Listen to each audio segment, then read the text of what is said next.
सो जा वरना मौसी आ जाएगी, अपना भूत ले आएगी। ये लाइन विनीत ने बचपन से सुनी थी, किसी मजाक में नहीं, इसमें थी एक छुपी हुई वार्निंग। आप सोच रहे होंगे ये कौन से भूत की कहानी है। जब विनीत मौसी के घर गया, सब पहले नॉर्मल लगा।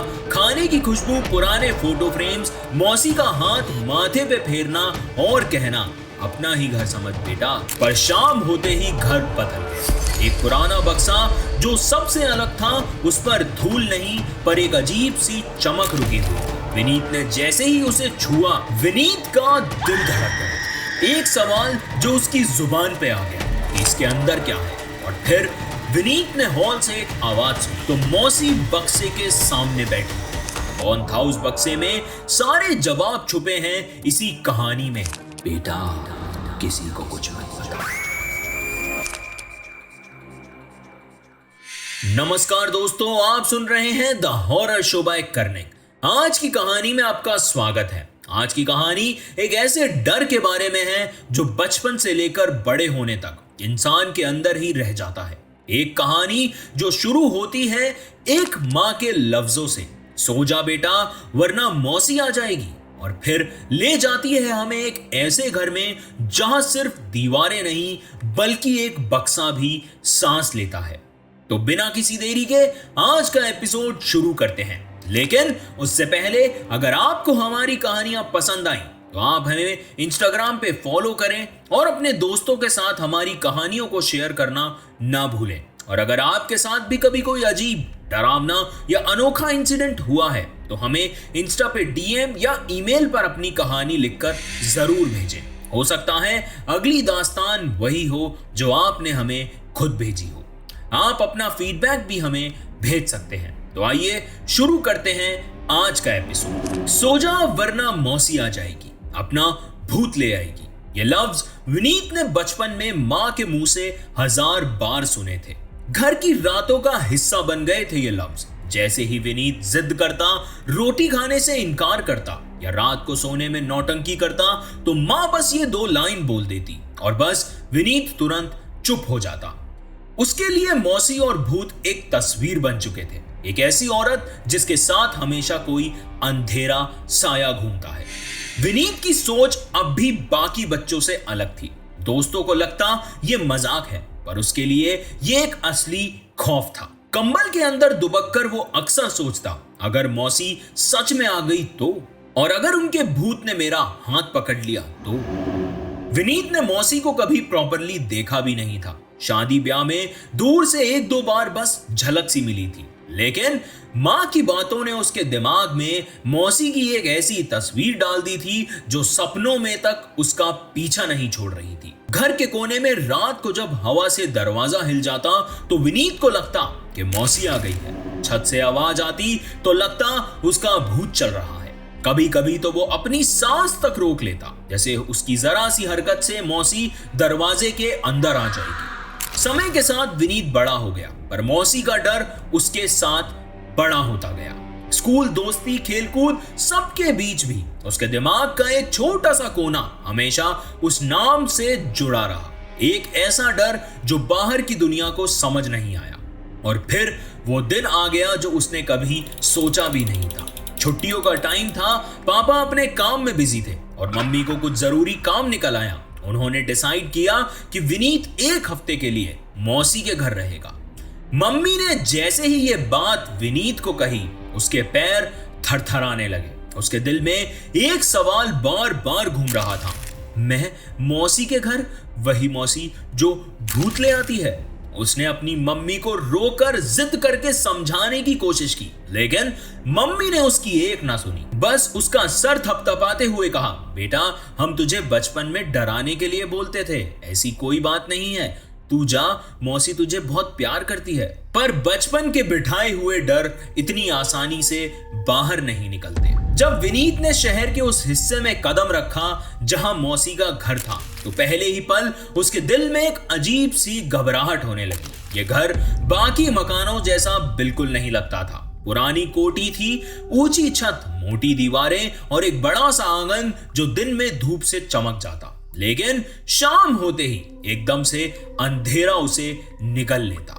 दरवाजा खोला मौसी ने, विनीत ने उनका चेहरा देखा। प्यार जरूर था, पर आंखों के नीचे गहरे गड्ढे भी थे, जैसे नींद उनसे कभी मिलती ही नहीं हो।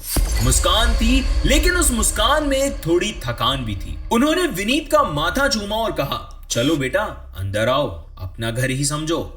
अंदर जाते ही विनीत का दिल और तेज धड़कने लगा। पुराने फर्नीचर को देखकर एक अजीब सी खुशबू आई, मिट्टी, लोहे और पुराने तेल की। दीवारों पर लटके पुराने फ्रेम्स, कुछ में मौसी मौसा जी के साथ, कुछ में बचपन के बल, लेकिन सब तस्वीरों में एक उदासी सी छाई थी, जैसे तस्वीरें भी खुद चुपचाप अपनी कहानी कह रही थी। हॉल में एक बड़ा सा तख्त रखा था जिसपे थोड़ी सी धूल थी। एक पुराना रेडियो भी था जो कभी कभी खुद ही स्टैटिक आवाज निकाल देता। किचन से रोटी सेकने की खुशबू आ रही थी। सब नॉर्मल लग रहा था, पर उस पल के पीछे एक खामोश खौफ छुपा हुआ था। पहले दिन सब ठीक था। मौसी ने खाना बनाया, विनीत को घर दिखाया और रात को जल्दी सुला दिया। विनीत ने सोचा शायद मम्मी सही कह रही थी, बचपन में जो सुना था वो बस एक मजाक था। दूसरा दिन भी ऐसे ही गुजर गया। सुबह की रोशनी के साथ घर बिल्कुल आम लगता। आंगन में कबूतर घूमते, गली से बच्चों की खेलने की आवाज आती। मौसी दिन भर प्यार से उसके साथ बातें करती, खाना खिलाती और थोड़ा खेल भी लेती। लेकिन विनीत ने नोटिस किया कि शाम ढलते ही घर का माहौल बदल जाता है। जैसे ही सूरज ढलता, घर के कोने भारी लगने लगते। हवा में एक ठंडक सी बैठ जाती। कभी दरवाजा खुद ही खटक जाता, तो कभी खिड़की अपने आप हल्की सी खुल जाती, बिना किसी हवा के, बिना किसी आवाज के। और सबसे अजीब बात थी मौसी का बदलना। दिन भर जो हंसती थी, शाम होते ही वो हंसी गायब हो जाती थी। आंखें नीचे, बातें कम और एक चुपचाप सी बेचैनी उनके चेहरे पे नजर आने लगती थी। तीसरे दिन दोपहर का वक्त था। घर के अंदर एकदम सन्नाटा छाया हुआ था। बाहर गली में धूप तेज थी, बच्चों की आवाज भी धीमी सी आ रही थी। लेकिन मौसी के घर के अंदर सब थोड़ा अलग लग रहा था। मौसी किचन में बिजी थी, गैस पर सब्जी बन रही थी और कढ़ाई से तेल की खुशबू साफ साफ आ रही थी। विनीत हॉल में अकेला बैठा था। दिन भर घर एक्सप्लोर करने की उसकी आदत थी, पर उस दिन उसकी क्यूरियोसिटी कुछ और ज्यादा ही हो गई थी। हॉल के कोने में एक बड़ा सा लोहे का बक्सा रखा था। विनीत ने पहले भी उसे देखा था, पर कभी इतना ध्यान नहीं दिया। आज पता नहीं क्यों उसका ध्यान बस उसी बक्से पे अटक गया, जैसे कि उस बक्से ने खुद उसे अपने पास बुलाया हो। बक्सा पुराना था, लोहे का, पर बिल्कुल नए जैसे चमक रहा था, जैसे उस पर कभी पॉलिश की गई हो और अब भी उसकी चमक जिंदा हो। विनीत धीरे धीरे उसके करीब गया। उसका दिल तेज धड़क रहा था। एक अजीब सी गर्मी उसके हाथों में आ गई। जैसे वो बक्से के पास आया, वहां का टेम्परेचर उस जगह से अलग था। वहीं दूसरी तरफ घर में बाकी सब जगह हवा आ रही थी, लेकिन उस कोने में हवा का नामो निशान नहीं था। उसने बक्से को ध्यान से देखा। विनीत की क्यूरियोसिटी अब उसके डर से भी ज्यादा बढ़ चुकी थी। उसने सोचा कि अंदर क्या हो सकता है। पुराने कपड़े, सामान, कोई तस्वीर या फिर कुछ और। उसका हाथ धीरे से बक्से के ढक्कन की तरफ बढ़ा। ढक्कन के किनारे पर हाथ रखते ही उसको थोड़ी सी ठंडी वाइब्रेशन महसूस हुई। एक अजीब सी कंपन उसकी उंगलियों तक चली गई। उसने अपनी सांसें रोकी और सोचा कि खोल के देखूं या फिर रहने दूं। बचपन से उसने जितनी बार मौसी का नाम सुनकर डर महसूस किया था, उसे एक ही पल में सब कुछ याद आ गया। अगर खोल के देख लिया तो शायद ये डर हमेशा के लिए खत्म हो जाएगा। उसने अपने मन में सोचा और अपने दोनों हाथ ढक्कन पर रखे और धीरे से खोलने ही वाला था कि पीछे से एक चीख सुनाई दी, इस बक्से को छूना भी मत। पीछे से आई मौसी की चीख ने उसके पैरों तले जमीन खींच ली। आवाज इतनी तेज और भारी थी कि विनीत का दिल एकदम से रुक गया। उसने घबरा के पलट कर देखा, मौसी उसके बिल्कुल पीछे खड़ी थी। उनका चेहरा सफेद पड़ चुका था, जैसे सारा खून जम गया हो। आंखें बड़ी बड़ी और आवाज में गुस्सा भी था, पर डर उससे भी ज्यादा था। और वो बोली कि कभी भी इस बक्से के पास भी मत आना वापस। विनीत का गला सूखा हुआ था। उसने बस हाँ में सर हिला दिया और पीछे हट गया। मौसी अब भी बक्से को घूर रही थी। उनके होंठ कांप रहे थे और कुछ पल तक उन्होंने अपनी आंखें तक नहीं झुकाई, जैसे वो बक्सा उन्हें भी घूर रहा हो। उस पल ने विनीत के लिए सब कुछ बदल दिया। उसे पहली बार समझा कि मम्मी जो बचपन से कहती थी उसमें कुछ सच्चाई जरूर थी। उस दिन के बाद विनीत जितनी बार उस बक्से के पास से भी गुजरता उसको लगता था जैसे बक्सा उसे बुला रहा है, एक साइलेंट इनविटेशन। कभी कभी लगता कि उसके अंदर से हल्की सी खटखटाहट की आवाज आई, कभी कभी लगता कि जैसे उसके ढक्कन के नीचे कोई सांस ले रहा है। अगर आप कहानी में यहां तक पहुंच गए हैं तो इसका मतलब है कहानी आपको पसंद आ रही है। तो वीडियो को लाइक करें, चैनल को सब्सक्राइब करें और मुझे कमेंट्स में बताएं कि आपको कहानी कैसी लग रही है। रात को बिस्तर पे लेटने के बाद भी उसका दिमाग वहीं अटका रहता। आंखें बंद करते ही उसे लगता कि बक्सा अपने आप खुल गया है और उसमें एक लंबी सी काली परछाई निकलकर उसके रूम तक आ रही है। और फिर एक रात उसने वो देखा जिसने उसकी रूह को हिला के रख दिया। रात के करीब 2 बजे थे। विनीत की नींद खुल गई थी। उसने हॉल की तरफ से एक हल्की सी खटखटाहट की आवाज सुनी। पहले तो उसने सोचा कि शायद हवा होगी, लेकिन फिर उसे एक फुसफुसाहट की आवाज सुनाई दी। उसकी क्यूरियोसिटी अंदर से वापस जाग गई। वो चुपके से बिस्तर से उठा और अपने कमरे का दरवाजा थोड़ा सा खोला। हॉल में अंधेरा था, खिड़की से सिर्फ चांद की रोशनी अंदर आ रही थी और उस रोशनी में विनीत ने देखा मौसी वहां थी।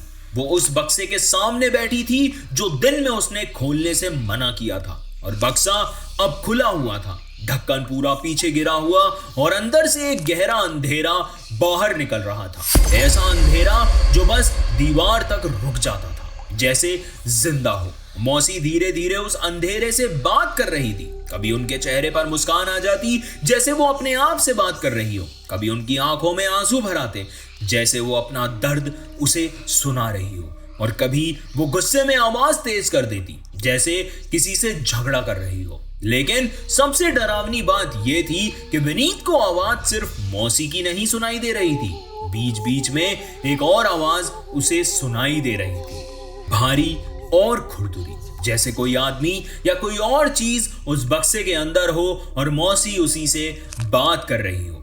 विनीत के पसीने छूट गए, उसके पैर थरथराने लगे, पर आंखें उस मंजर से हट ही नहीं रही थी। उसने पहली बार समझा कि मौसी का डर असली है। वो बक्सा सिर्फ लोहे और लोहे का बॉक्स नहीं था, उसके अंदर कुछ बंद था, कोई साया, कोई ऐसी चीज जो इंसानी समझ से बाहर थी। विनीत ने डर के मारे अपने कमरे का दरवाजा बंद कर लिया और बिस्तर में घुस गया। उसका दिल इतनी तेज धड़क रहा था कि उसे लग रहा था आवाज हॉल तक जाएगी। और फिर मौसी की वो चीख, इस बक्से को छूना भी मत। उस आवाज ने उस पल में सब कुछ रोक दिया था। विनीत पीछे हट गया। उस रात के बाद बक्सा उसके लिए सिर्फ वो बक्सा नहीं रहा, वो एक सवाल बन गया था जिसे रोज सुबह वो देखता था और अपने जवाब को उस बक्से के आसपास ढूंढता था। वो रात विनीत कभी भूल नहीं पाया। बक्सा देखने के बाद से उसके दिमाग में एक ही सवाल घूम रहा था, आखिर इसमें है क्या? मौसी की चीख अभी तक उसके कानों में गूंज रही थी, पर क्यूरियोसिटी का कीड़ा उसके अंदर मर नहीं रहा था। रात धीरे धीरे गहरी होती गई।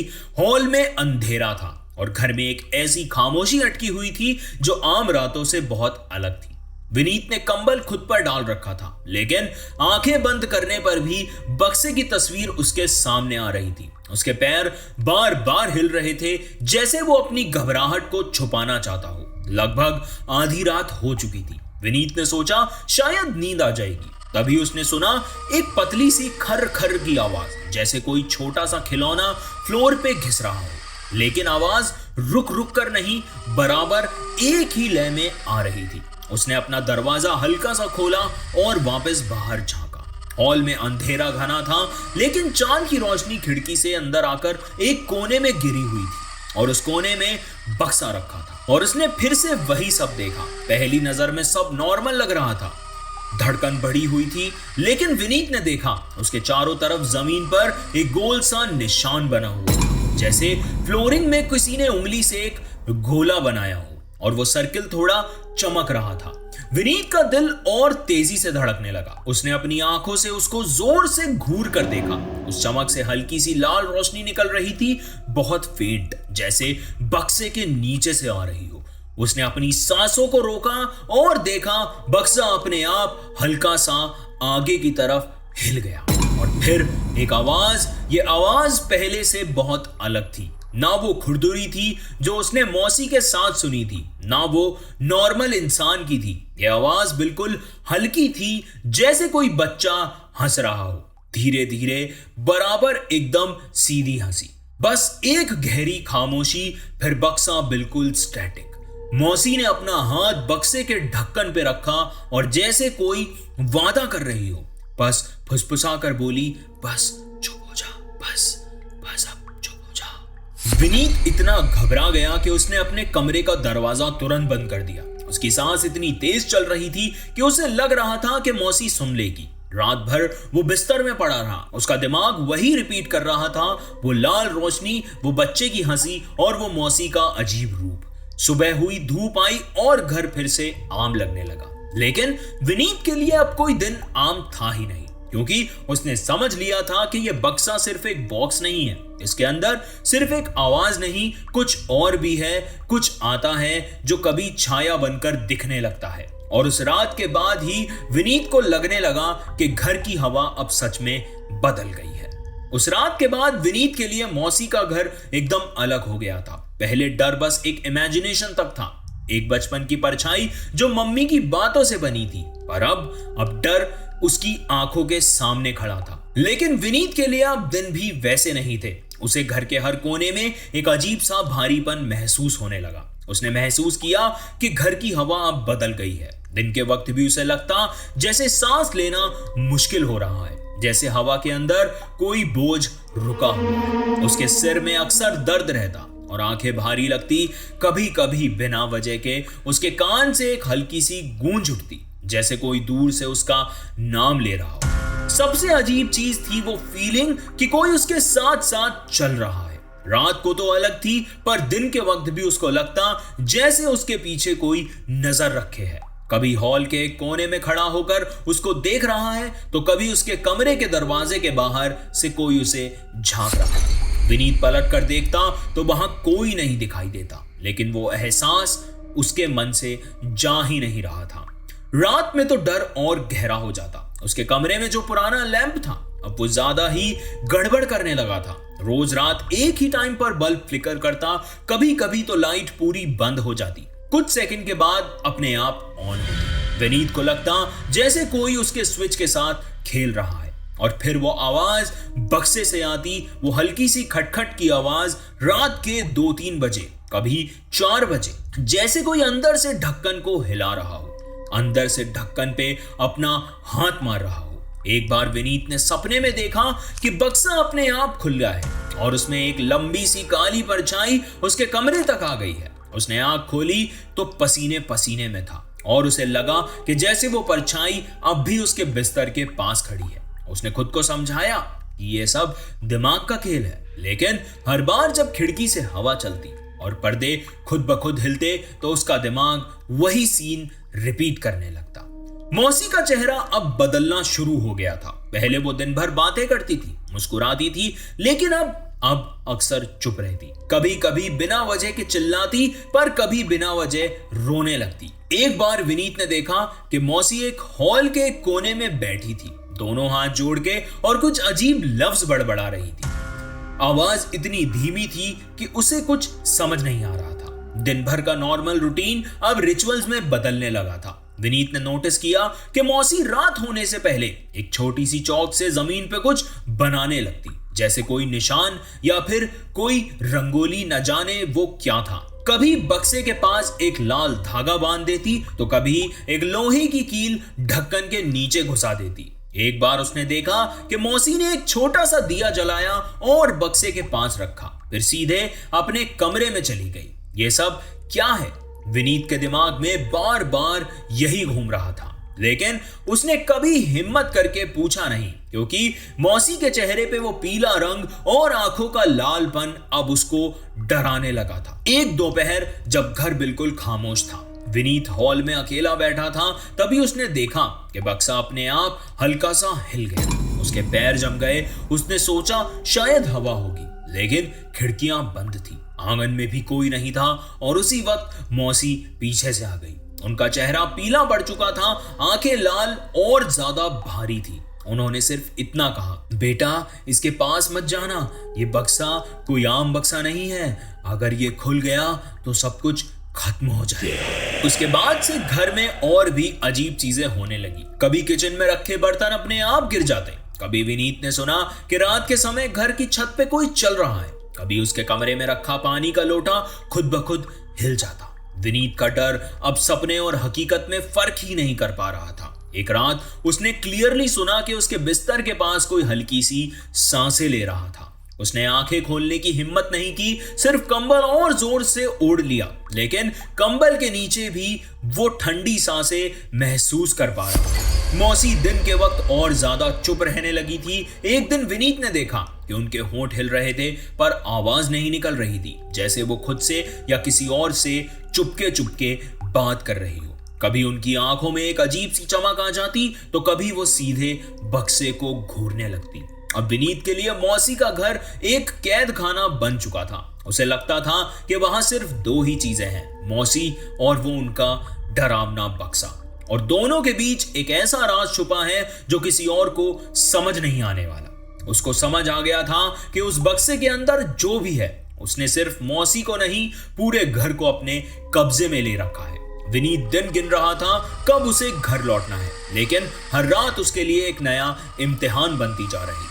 रातों का डर अपने आप को हर दिन और गहरा बनाते जा रहा था। जब विनीत घर आया था तो उसके लिए मौसी सिर्फ एक नाम थी, एक बचपन की कहानी, एक इमेजिनेशन का भूत। लेकिन अब उसके लिए मौसी एक ऐसी औरत बन गई थी जो अपने घर के बीच एक राज संभाल रही थी। एक रात विनीत की नींद अचानक खुल गई। घड़ी में 2 बजे थे। उसने सुना हॉल में से एक हल्की सी खुरखुर की आवाज आ रही है, जैसे कोई चीज आपस में रगड़ खा रही है। उसका पहला रिएक्शन था कंबल और टाइट खींच लेना, पर फिर क्यूरियोसिटी ने उसको फोर्स किया कि वो उठे और देखे कि ये आवाज आखिर है किसकी। दरवाजा खोला तो हॉल अंधेरे में डूबा हुआ था और हॉल के उस कोने में उसने मौसी को देखा। मौसी जमीन पे बैठी थी, बक्से के बिल्कुल सामने। बक्सा खुला नहीं था पर मौसी उसके ऊपर झुकी हुई थी, जैसे उसके अंदर झांक रही। उनके होठ हिल रहे थे, कुछ बोल रही थी, पर आवाज इतनी धीमी थी कि विनीत के कान तक बस हल्की सी फुसफुसाहट महसूस हो रही थी।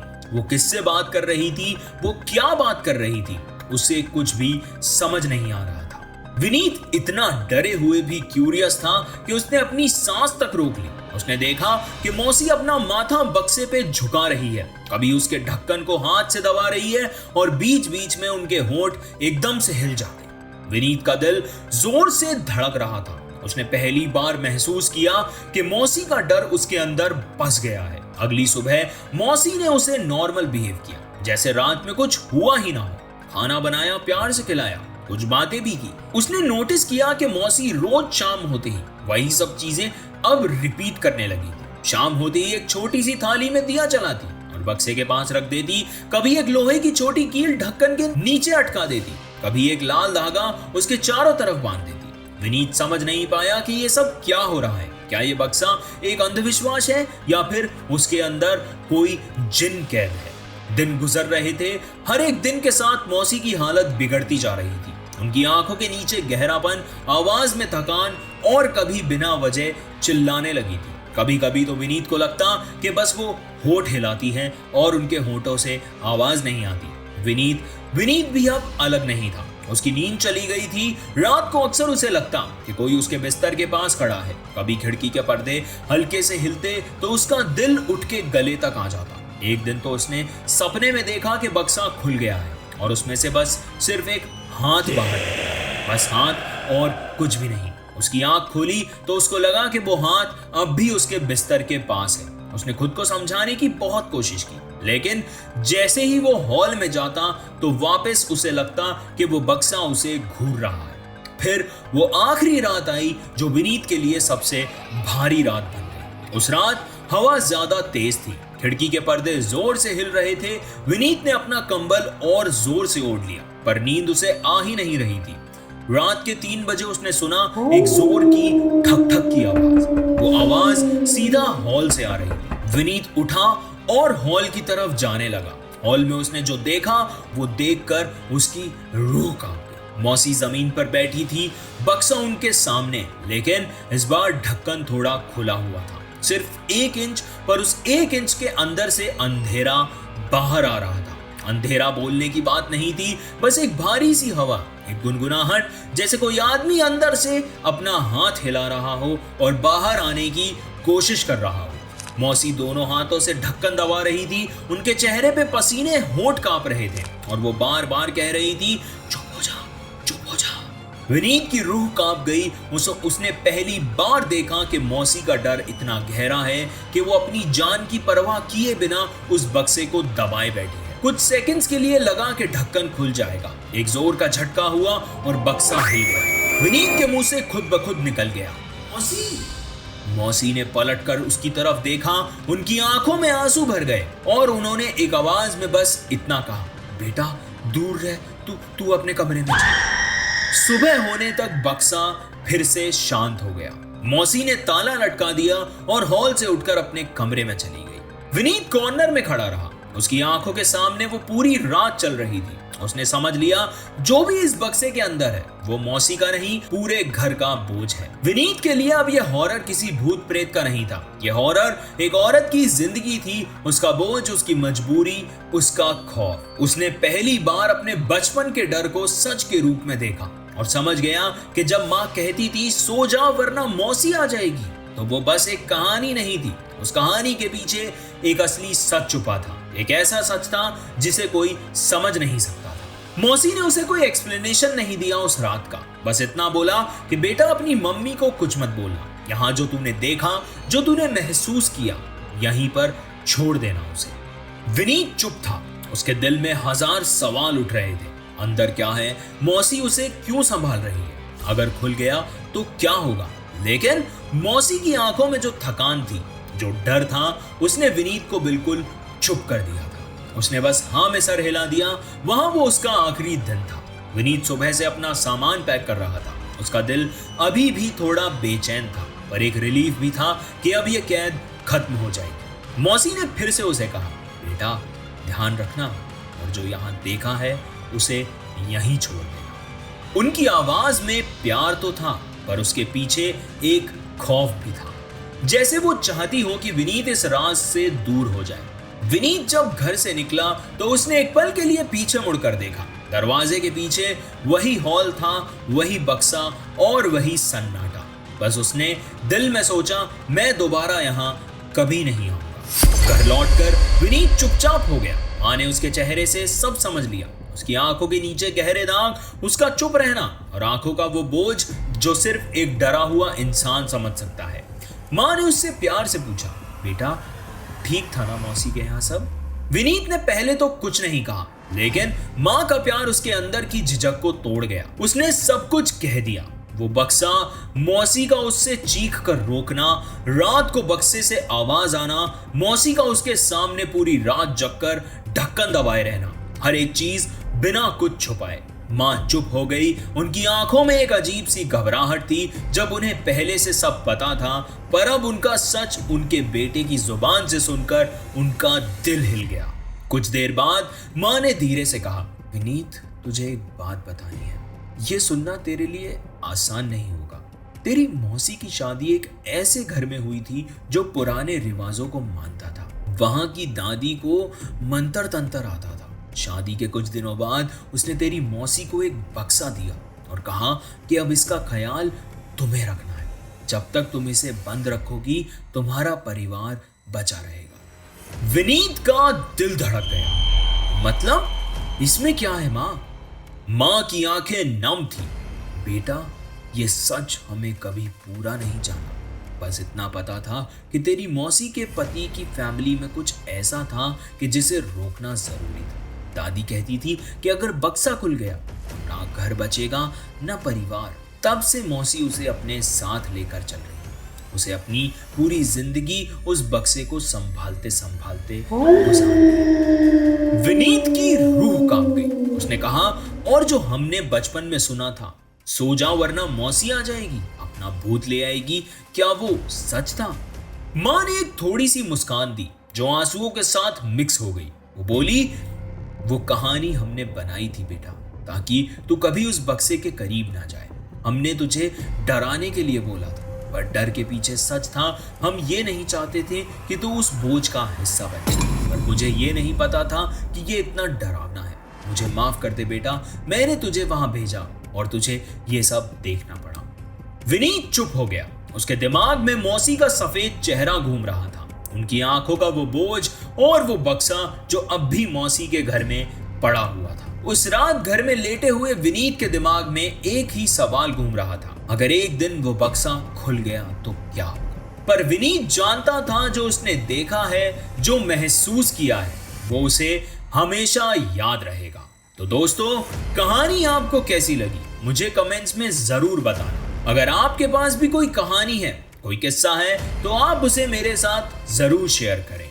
हो सकता है आपकी कहानी इस चैनल पर अगली हो। कहानी तो यहीं खत्म होती है, लेकिन डर कभी खत्म नहीं होता। विनीत घर तो लौट आया, पर उसके साथ लौट आई वो यादें, मौसी का पीला पड़ता चेहरा, उस बक्से की खटखट और वो लफ्ज, बेटा जो तूने देखा उसे यहीं छोड़ जाना। लेकिन क्या सच में ऐसी चीजें वहां छोड़ दी जाती हैं, या फिर इंसान अपनी पूरी जिंदगी उनके साए के साथ जीता है? आप क्या सोचते हो? वो बक्सा अब भी मौसी के घर में बंद पड़ा है, या उसका राज अब बाहर आ चुका है? मुझे कमेंट्स में जरूर बताना। शायद इसका जवाब सिर्फ विनीत की मौसी ही बता पाई। आज के एपिसोड में बस इतना ही। मिलते हैं बहुत जल्द नई कहानी, नए हॉरर के साथ। धन्यवाद। आप सुन रहे थे द हॉरर शो बाय करनेक।